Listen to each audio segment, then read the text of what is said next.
Hello বন্ধুরা, তোমরা কেমন আছো? আশা করি সবাই ভালো আছো। আমি বৈশাখী বলছি। আমার আর একটি নিউ ব্লগে সবাইকে অনেক অনেক স্বাগত জানাই। সকাল এখন ঠিক 6টা বাজে। এখন থেকেই ব্লগটা শুরু করছি তোমাদের সাথে নিয়ে। আশা করি আমার ব্লগটা তোমাদের অবশ্যই ভালো লাগবে। পুরোটা দেখতে থাকো বন্ধুরা। তো সকালবেলা ঘুম থেকে উঠেছি অনেকক্ষণ আগেই। উঠে নিজে ফ্রেশ হয়ে একটু গরম জল করে হরিদ্রার ড্রপটা এক ফোঁটা দিয়ে তারপরে গরম জলটা পান করলাম। দিয়ে একদম রান্নাঘরে চলে এসেছি। আজকে টিফিন বানাবো হচ্ছে, ছেলে মেয়েও নিয়ে যাবে টিফিন। ছেলে মেয়ে সরি বলছি, মেয়ে টিফিন নিয়ে যাবে, খেয়ে যাবে। আর ছেলে তো এক্সাম চলছে, ও তো টিফিন করেই যাবে। তো এখন আমি এই যে আটা মাখাচ্ছি, লবণ আর জল দিয়ে আটা মাখিয়ে নেব। আটা মেখে তারপরে আমি কিছুটা রুটি করব, পরোটা করব, এগুলো আর কি। বাচ্চারা এখন রুটি অতটা খেতেও চায় না, যদিও আমার মেয়ে রুটি খেতে চায়, কিন্তু আজকে ওকে পরোটা দেবো আর কি, যেহেতু একটু বাইরে যাবে, কাজে যাবে, এই জন্যই।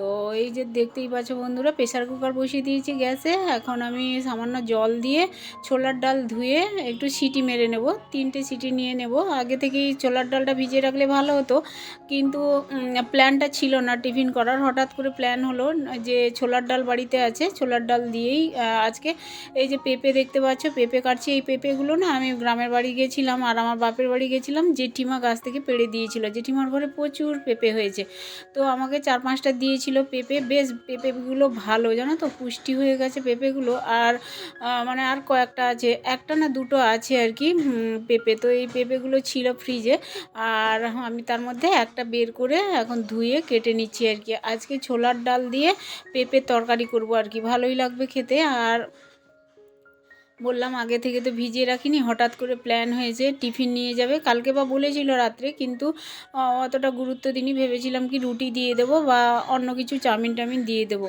তো দেখো এখানে এই যে সিটি পড়ে গেছে, 3টা সিটি দিয়েছি আমি, অবশ্যই একটা সিটি তোমাদের দেখালাম। আর এখন দেখো কিছুক্ষণ বাদেই আমি প্রেসার কুকারের ঢাকনাটা খুলেই তারপরে এই যে পেঁপে দিয়ে দিলাম। পেঁপে জাস্ট একটা সিটি দেবো, হয়ে যাবে। প্রেসার কুকারে এটাই সুবিধে বলো তো, কী বলো তো, তাড়াতাড়ি রান্না হয়ে যায় আর খুব সুন্দর সুসিদ্ধ হয়ে যায় আর কি, টাইমটা অনেক বাঁচে। তো এই যে দেখো আটা মেখে রেখেছিলাম, এখন আমি এই যে পরোটা করে নেবো কয়েকটা, তার মধ্যে আবার রুটিও করব। রুটিটা আমি খাবো, পরোটা খেলে না সকালবেলা গ্যাস হয়ে যাওয়ার সম্ভাবনা থাকে, আর শীতকালে দেখবে বেশি গ্যাস হয় আর কি, এই জন্যই। তো আমি রুটিই খাবো, রুটি আমার পক্ষেই ভালো। আর বাচ্চারা তো একটু পরোটা টরোটা খেলে ভালো লাগে আর কি ওদের, ওই জন্য কয়েকটা পরোটা করে দেবো। ছেলেকে পরোটা দেবো আর মেয়েকে পরোটা দেবো, আর সব রুটি করব আর কি। তো এখন আমি পরোটা কয়েকটা ভেজে নেব, ওই জন্য বেলে নিচ্ছি। আজকে ত্রিকোণ পরোটা দেবো, আমার ছেলের ফেভারিট ত্রিকোণ পরোটা। আর এই জন্যই 4-5টা একটু পরোটা করে নেবো আর কি। তো তাড়াতাড়ি করে বেলে নিচ্ছি, এদিকে টাইমও হয়ে যাচ্ছে। মেয়েও ওদিকে স্নান টান করতে চলে গেছে, এসে ভাত খেয়ে আবার বেরোবে টিফিন নিয়ে আর কি। ওই জন্য তাড়াতাড়ি করে আগে পরোটাটা সেরে নেবো আর তরকারিটা করে নেবো। তরকারি হতে বেশিক্ষণ লাগবে না, জাস্ট ফোড়ন দিয়ে আমি রান্নাটা করবো আর কি হালকা করে।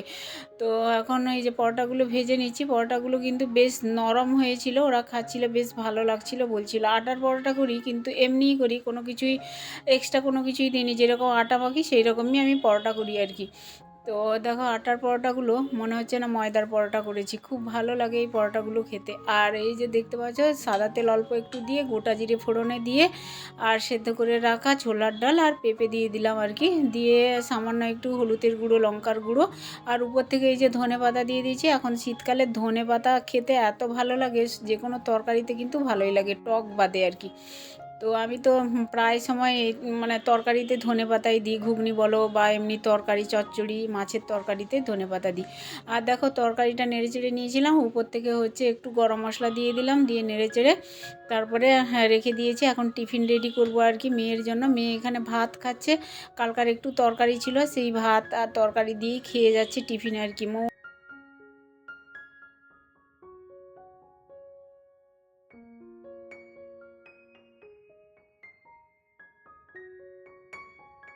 আর এই যে ছেলের জন্য 2 পিস রেখেছি। ছেলে সকালবেলা কিন্তু ভাত টাত খেয়ে যায় না, ও হচ্ছে এই যে পরোটা আর তরকারি দিয়ে দেবো, ও খেয়ে নেবে, খেয়ে বেরোবে আর কি, ও পরীক্ষা দিতে যাবে।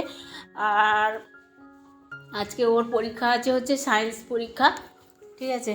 তো চলো বন্ধুরা, ছেলে তো খেয়ে নিয়েছে, প্রণাম টনাম করে ছেলে এবার বেরিয়ে যাচ্ছে। আর তোমাদেরও একটুখানি হাত জোড় করে দূর থেকে প্রণাম করে নিল, তোমরা অবশ্যই আশীর্বাদ করো ছেলে যেন ভালো রেজাল্ট করে, ভালো পরীক্ষা দেয়। আর এটা দেখতে পাচ্ছ আমার শাশুড়ি মায়ের কয়েকদিন ধরে বেশ দাঁতের যন্ত্রণা, জানো তো। এই দাঁতের এই যে লিকুইডটা নিয়ে এসছে, জল ওষুধ আমার হাজব্যান্ড, আর এমনিতেই ওষুধ খাচ্ছে শাশুড়ি মা, দাঁতের ওষুধ। আর এই যে জলটা দেখতে পাচ্ছ, 1 গ্লাস গরম জল দিয়ে কয়েকটা ফোঁটা দিয়ে দিলাম, দিয়ে শাশুড়ি মা একটু গার্গিল করবে আর কি, তারপরে চাটা খাবে আবার করব। তো সকাল থেকে তো রান্না বান্না করেছিলাম, আর অনেক কটা বাসনও জমে গেছে আর কি। তো বাসনগুলো তো মাজতেই হবে, রান্নাঘর পরিষ্কার করব, আবার দুপুরে রান্না বান্না আছে, এই জন্যই বাসনগুলো আগে থেকেই মেজে নিচ্ছি আর কি। অনেক কটা বাসন জমে গেছে। আজকে আর না নিচে যাইনি, যেহেতু নিচে জল নেই, টাইম কলের জল তো সেই আমাদের 11টার সময় আসে, ওই জন্যই আর কি। তো তাড়াতাড়ি কাজ শেষ করার জন্য আমি আজকে এই যে সিঙ্কের উপরে আমি মেজে নেব আর কি সমস্ত হচ্ছে বাসন। আর কিছুটা জল ধরা থাকে, কোথা থেকে বলো তো, আমাদের অ্যাকোয়াগার্ড বসানো আছে তো, আর অ্যাকোয়াগার্ড থেকে এক্সট্রা যে জলটা থাকে পাইপে, তোমরা অনেকেই জানবে যাদের বাড়িতে অ্যাকোয়াগার্ড আছে। তো আমাদের বাড়িতে তোমার বড় একটা পাইপ দেওয়া আছে, ওটা থেকে এক্সট্রা জলটা পড়ে আর কি, ওইটা দিয়ে জলটা ধরে রাখি, কোনো রকম কয়েকটা বাসন হলেও ধুয়ে রাখি ওখান থেকে। বা জল আসলে না, টাইম কলের জলে আমার বাসন মাজতে খুব ভালো লাগে, ওখানে ফাঁকা জায়গা, বসে ভালো করে কড়াই টড়াই মেজে পরিষ্কার করে আনা যায় আর কি, সুবিধে হয়। জামা কাপড় কাচা বলো আর হচ্ছে এমনি বাসন মাজা বলো, আমি নিচে গিয়ে যখনই আমার শরীর ভালো থাকে বা যখন টাইম পাই তখনই চলে যাই, তাড়াহুড়োর মধ্যে 2-4টা বাসন সিঙ্কে আমি মেজে নিই এমনিতেই। তো দেখতেই পাচ্ছ বন্ধুরা, 1 গামলা বাসনও হয়েছে, মেজে নিয়েছি পরিষ্কার করে। এখন রুটি করেছিলাম তো, তো সকালবেলা যে রুটি করেছিলাম, পরোটা করলে কিন্তু গ্যাসের কোনো কিছু হয় না, মানে অপরিষ্কার হয় না। রুটি করলে কিন্তু এই যে ডাস্টগুলো পড়ে তো, আর ভীষণ নোংরা হয়ে যায় গ্যাসটা, আবার মুছতে হয়।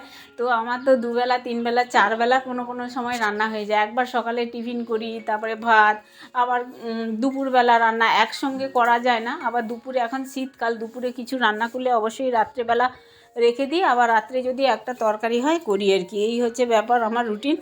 আর এখন আমি গ্যাসটা ভালো করে মুছে নিয়েছি, আর এখন এই যে ঘরের কাজকর্মগুলো করে নেবো আর কি। রান্নাঘরের কিছুটা কাজ এগিয়ে দিয়ে এসেছি, সকালবেলা সমস্ত কিছু পরিষ্কার পরিচ্ছন্ন করে সকালে টিফিন একবারে রেডি করে কোনো রকম খাওয়া দাওয়া কমপ্লিট হয়ে গেছে।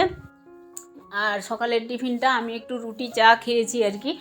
আর এখন আমি ঘরের কাজকর্মগুলো করব। সবাই মোটামুটি বাইরে চলে গেছে, যে যা স্কুল কলেজ অফিস চলে গেছে, আমি আর আমার শাশুড়ি মা ঘরেই আছি।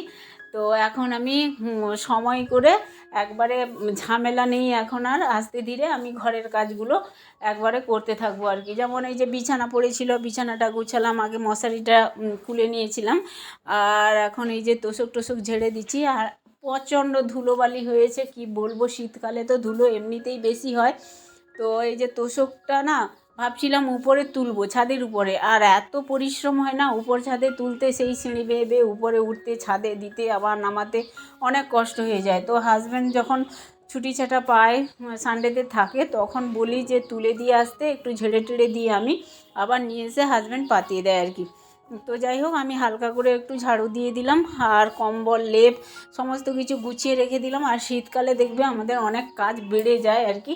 তো এগুলো তো তোমার এই যে কম্বল, ধরো লেপ কম্বল যে যেমন গায়ে দেয় সেইভাবে গুছাতে হয় আর কি। বিছানাটা অনেকটাই পরিশ্রম বেড়ে যায় আর কি। এগুলো আবার মাঝে মধ্যে রোদে দেওয়া, এগুলো আর কি। এখন তো ঠান্ডা খুব একটা হয়তো পড়েনি, তো যেখানে পড়েছে গ্রামের দিকে তো প্রচুর ঠান্ডা পড়েছে অবশ্যই। আমি তো গেছিলাম কিছুদিন আগে, তো ঠান্ডা তো অবশ্যই পড়েছে, কিন্তু আমাদের কলকাতার এই দিকে অতটা কনকনে ঠান্ডা মানে পড়েনি, তবে সন্ধ্যার দিকে ঠান্ডা পড়ে। আর এখন দেখো বিছানাপত্র গুছিয়ে আর আমি ঝাঁট দিয়ে দিচ্ছি, ঘরটা ঝাঁট দিয়ে মুছে নেব। সকালবেলা কোনো কাজই করতে পারি না, কারণ হচ্ছে রান্নাঘরে ঢুকে যেতে হয়। রান্নাঘরে কিছুটা সময় বলতে আমার রান্নাঘরেই সকালবেলাটা কাটে আর কি।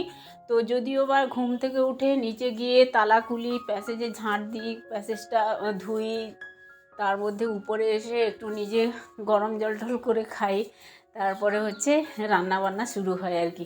তো এই হচ্ছে আমার রুটিন সকালবেলাকার। আর ঘর দুয়ার এগুলো তো ঝাঁট দিতেই হয়, পুজো আর্চা তো করতেই হয়, ঠাকুর যেহেতু পুজো করতে হয়, ওই জন্য ঘর দুয়ার বাসি কাজকর্ম এগুলো তো একবারে কমপ্লিট করে তারপরে হচ্ছে পুজো আর্চাতে যাই আর কি, স্নান টান করি। এই হচ্ছে ব্যাপার। তো এখন ঝাঁট দিয়ে দিলাম রুম টুম। আর পাপোশে প্রচুর ময়লা পড়ে, এত ধুলো যে পাপোশটা একটু রোদে দিয়ে পরে ঝেড়ে নেবো আর কি বাইরে থেকে।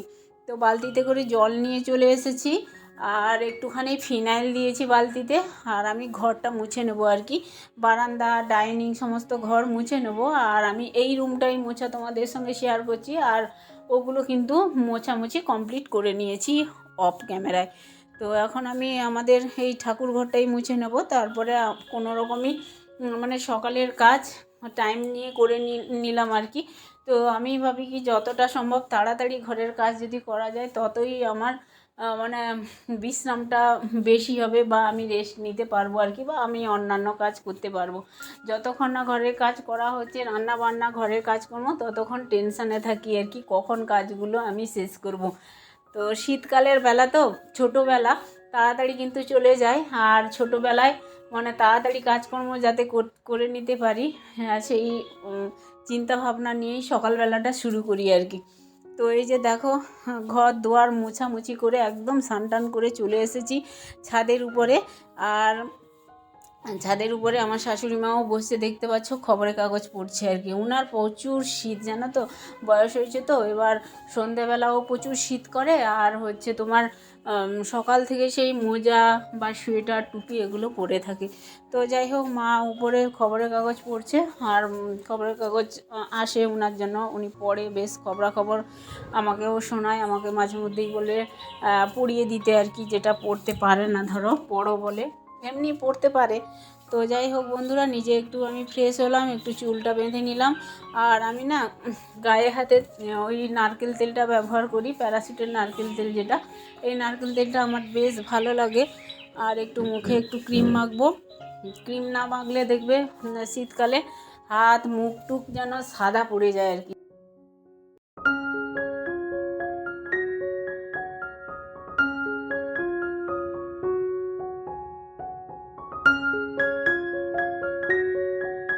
দেখো বন্ধুরা, আজকে আমি মুখে মাখবো হচ্ছে রেনেটাসের সানস্ক্রিন।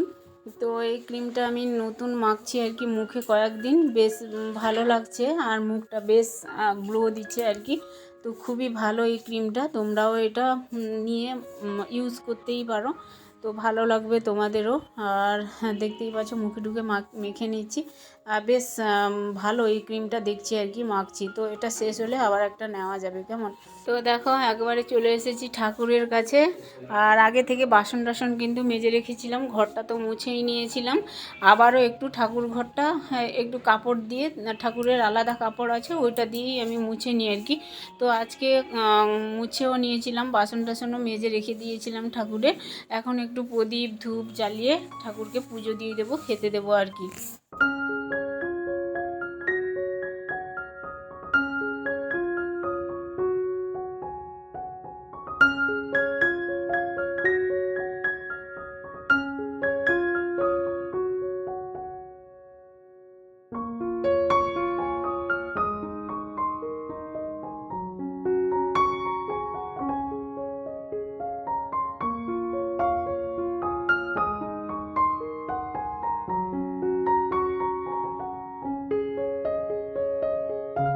দেখো বন্ধুরা, পুজো আর্চা করে একদম রান্নাঘরে চলে এসেছিলাম, আর এসে জোগাড় যন্ত্র করে রান্নাবাড়ি করে তোমাদের সঙ্গে একটু শেয়ার করে নিচ্ছি। দুপুরের আজকের মেনু হচ্ছে ফুলকপি আলু দিয়ে একটা তরকারি করছি, কাতলা মাছের ঝোল করছি পাতলা করে আর কি। তো রাত্রেও এই রান্নাটা থাকবে কিছুটা, আর দুপুরেও ঠিক খাওয়া হবে আর কি। আর তার সাথে একটা তরকারি হলে তো হবে না, আরও একটা তরকারি করেছি যেটা আমার ছেলের ফেভারিট খাবার।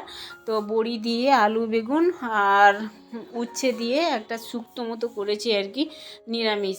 তো এটা সবাই খাবো এই তরকারি দুপুরে। আর চলো, রান্না বান্না কমপ্লিট করে নিয়েছি, খাওয়া কিন্তু আমাদের অনেকটাই পরে হবে, এখন রান্না কমপ্লিট প্রায় 1টা বাজে। তো চলো তোমাদের মাঝে একটু কথা বলে নিই। চলো বন্ধুরা, রান্না বান্না কমপ্লিট করে রেখে দিয়েছি একদম, আর ছেলে আসবে মেয়ে আসবে, তো খাওয়া দাওয়া করবো একসাথে, ঠিক আছে? তো চলো, আজকের ব্লগ আমি এখানে এন্ড করছি, আর বড় করবো না ভিডিওটা। যদি আমার এই ভিডিওটা ভালো লেগে থাকে তোমাদের, অবশ্যই একটা লাইক কমেন্ট শেয়ার সাবস্ক্রাইব করে আমার পাশে থেকে সবাই ভালো থেকে, দেখা হচ্ছে আমার নিউ ভিডিও নিয়ে। টাটা।